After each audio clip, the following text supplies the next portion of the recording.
Kewarganegaraan atau bisa disingkat dengan PKN adalah mata pelajaran yang sangat penting dalam membentuk karakter dan identitas bangsa Indonesia ini. Ini bukan sekadar pelajaran yang berisi tentang teori-teori belaka, melainkan sebuah proses pelajaran yang bertujuan untuk menumbuhkan kesadaran akan hak dan kewajiban sebagai warga negara, serta nilai-nilai luhur Pancasila yang menjadi dasar negara kita. Nah, jadi menurut saya yaitu pembelajaran pendidikan kewarganegaraan atau disingkat dengan PKN adalah proses pendidikan yang bertujuan untuk mengembangkan wawasan, sikap, keterampilan, dan nilai-nilai yang diperlukan bagi warga negara dalam memahami dan menjalankan hak dan kewajibannya dalam kehidupan bermasyarakat, berbangsa, dan bernegara. Jadi, melalui pembelajaran PKN ini, siswa dapat diajak untuk mengenal konsep-konsep dasar tentang negara, demokrasi, hak asasi manusia atau bisa juga disingkat dengan HAM, hukum, dan nilai-nilai Pancasila. Pelajaran ini juga menanamkan pentingnya toleransi, kerjasama, dan sikap menghargai perbedaan dalam masyarakat yang majemuk.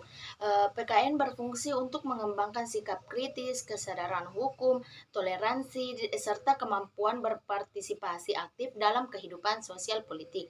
Pembelajaran ini penting untuk menciptakan masyarakat yang menghargai perbedaan, mengutamakan kepentingan umum, dan memiliki komitmen pada nilai-nilai Pancasila serta Undang-Undang 1945.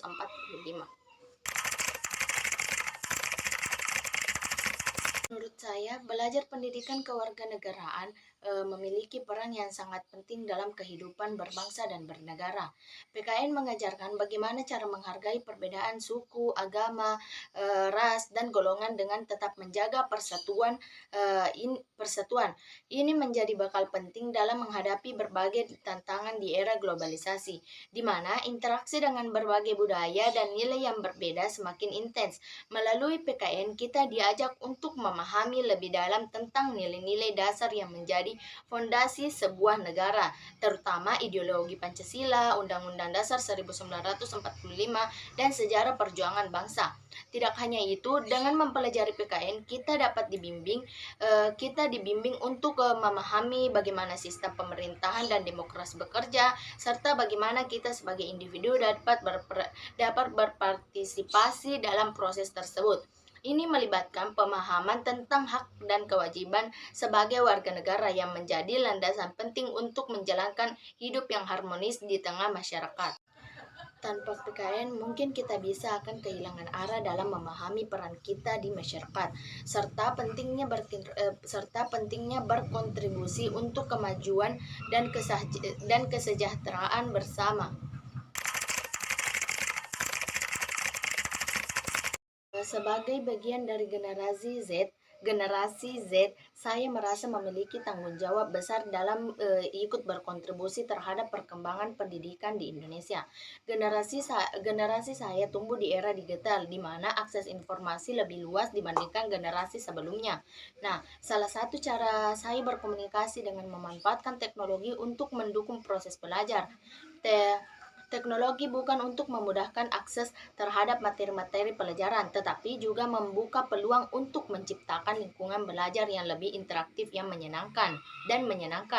Misalnya, dengan adanya platform belajar daring, kita bisa mengatasi kesenjangan akses pendidikan di daerah-daerah terpencil yang sebelumnya sulit dijangkau oleh sumber daya pendidikan konvensional.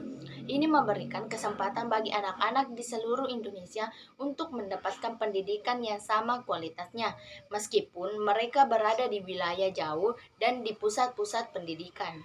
Pada akhirnya, kontribusi saya sebagai bagian dari generasi Gen Z dalam pendidikan di Indonesia adalah berusaha untuk menjadi agen perubahan yang aktif, yang tidak hanya puas dengan keadaan sekarang, tetapi terus juga mencari cara memperbaiki dengan menyesuaikan sistem pendidikan dengan tantangan-tantangan masa depan. Saya tidak hanya menjadi penerima manfaat dari pendidikan, tetapi juga turut berperan dalam membentuknya agar lebih inklusif, relevan, dan mampu mempersiapkan generasi-generasi mendatang untuk menghadapi dunia yang terus berubah.